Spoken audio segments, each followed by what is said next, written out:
नमस्ते, आपके साथ मैं हूं जयप्रकाश शर्मा। सुबह के 10 बज चुके हैं और 10 बजने के साथ ही हम आज का मुद्दा लेकर हाजिर हो चुके हैं। और आज का मुद्दा है 2024 का संग्राम, यूसीसी पर मचा है घमासान। जी हां, केंद्र सरकार यूनिफॉर्म सिविल कोड लाने की तैयारी कर रही है।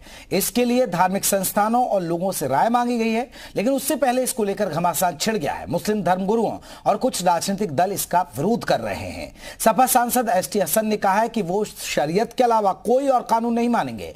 अगर पर्सनल लॉ को खत्म किया जाएगा तो वो इसका विरोध करेंगे। उन्होंने कहा कि बीजेपी नेताओं में मुसलमानों को टॉर्चर करने की होड़ बची है। वहीं जमीयत उलेमाए हिंद के राष्ट्रीय अध्यक्ष मौलाना अरशद मदनी भी यूनिफॉर्म सिविल कोड के विरोध में उतर गए हैं। उन्होंने कहा कि यूनिफॉर्म सिविल कोड उन्हें मंजूर नहीं है, वो इसको लेकर किसी तरह का कोई समझौता नहीं करेंगे, लेकिन वो एक दायरे में रहकर इसका विरोध करेंगे। भारत एक धर्मनिरपेक्ष देश है। संविधान ने देश के हर नागरिक को पूरी धार्मिक स्वतंत्रता दी है। इसी मसले को लेकर आपको बता दें कि हिंदू और मुसलमानों को भड़काने की कोशिश की जा रही है। ऐसे में सवाल यह है कि आखिरकार मुसलमानों को यूनिफॉर्म सिविल कोड से क्या नुकसान है? जो नियम उन पर लागू होगा वो सभी पर लागू होगा। ऐसे में यूनिफॉर्म सिविल कोड का विरोध क्यों? अपने खास कार्यक्रम 2024 का संग्राम, यूसीसी पर मचा घमासान में इन्हीं तमाम सवालों पर हम चर्चा करेंगे। हमारे साथ तमाम मेहमान जुड़ेंगे। तो मुरादाबाद में आपको बता दें, यूनिफॉर्म सिविल कोड पर सपा सांसद एसटी हसन ने बयान दिया कि शरीयत के अलावा हम कोई और कानून नहीं मानेंगे।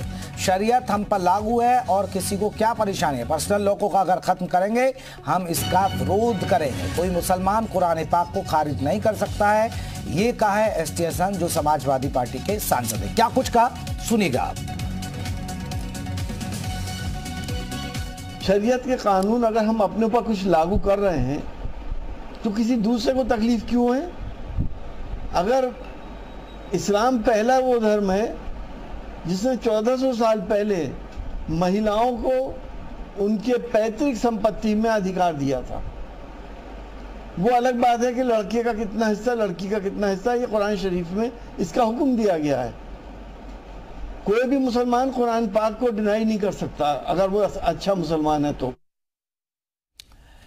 जमीयत उलेमाए हिंद के राष्ट्रीय अध्यक्ष मौलाना अरशद मदनी ने कहा कि यूनिफॉर्म सिविल कोड उन्हें मंजूर नहीं है, लेकिन वो एक दायरे में रहकर इसका विरोध करेंगे। मदनी ने कहा कि यूनिफॉर्म सिविल कोड मौलिक अधिकारों का हनन है, इसलिए वो इसका विरोध करते हैं। भारत एक धर्मनिरपेक्ष देश है। संविधान ने देश के हर नागरिक को पूरी धार्मिक स्वतंत्रता दी है। इस मसले को उठाकर हिंदू और मुसलमानों को भड़काने की कोशिशें की जा रही हैं। उन्होंने कहा कि वो यूनिफॉर्म सिविल कोड को लेकर किसी तरह का कोई समझौता नहीं करेंगे और इसका खुलकर विरोध किया जाएगा।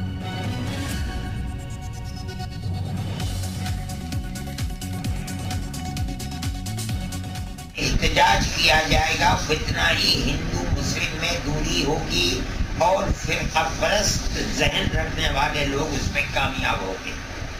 हम ये चाहते हैं कि हम इस मसले के अंदर ये स्टैंड के यूनिफॉर्म सिविल कोड लाया जाए और हमारे पर्सनल मजहबी को ख़त्म कर दिया जाए। हम इसकी मुखालफत करके ये जाहिर कर देंगे हम इसके खिलाफ कोई एहतजाज या सड़कों पर उतरने को बिल्कुल पसंद नहीं करते।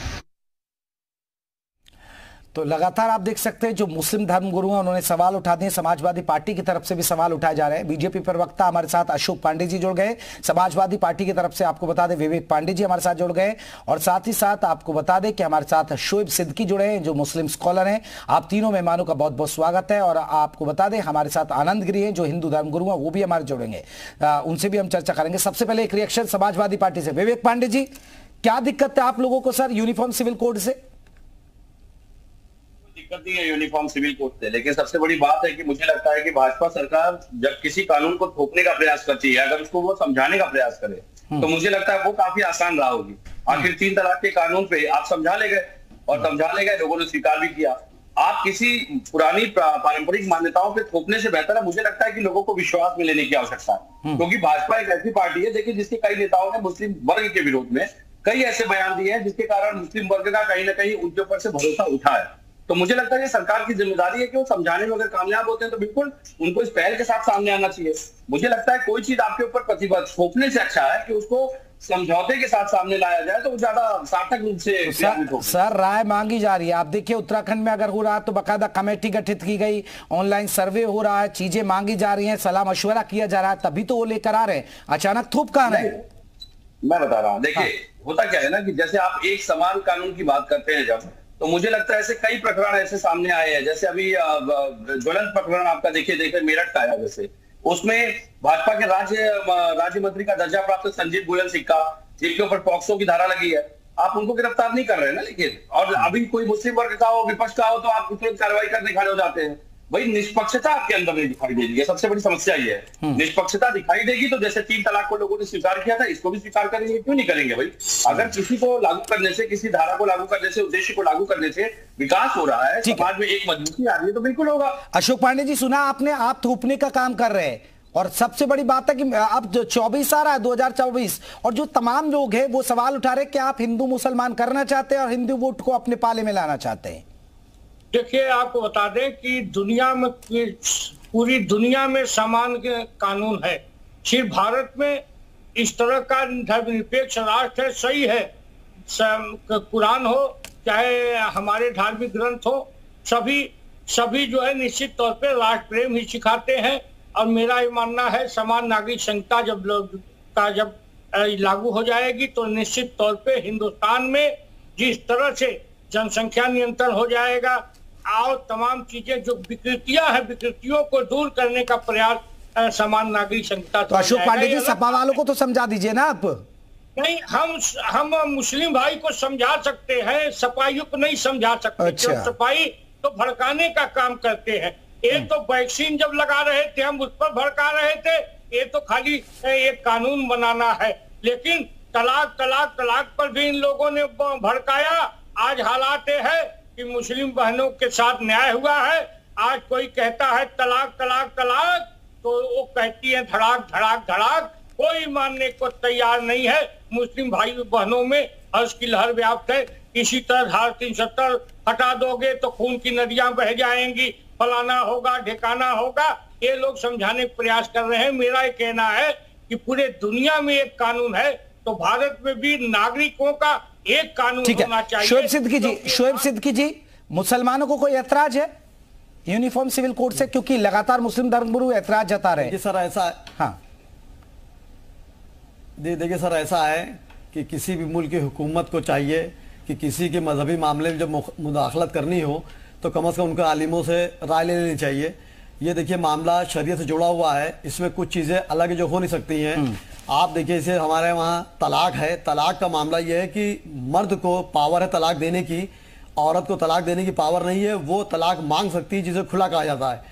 इद्दत में देखिए, इद्दत में कुछ दिन होते हैं जिसमें उनके दिया जाता है पैसे वगैरह, उनकी जिम्मेदारियां होती है। तो ये चीज़ मजहब की बात है। और मैं कहूँगा, अभी सपा के प्रवक्ता ने एक बात कही कि जैसे मैंने तलाक मान लिया था ये भी मान लूंगा अगर बात सामने आए, ये उन्होंने गलत कहा।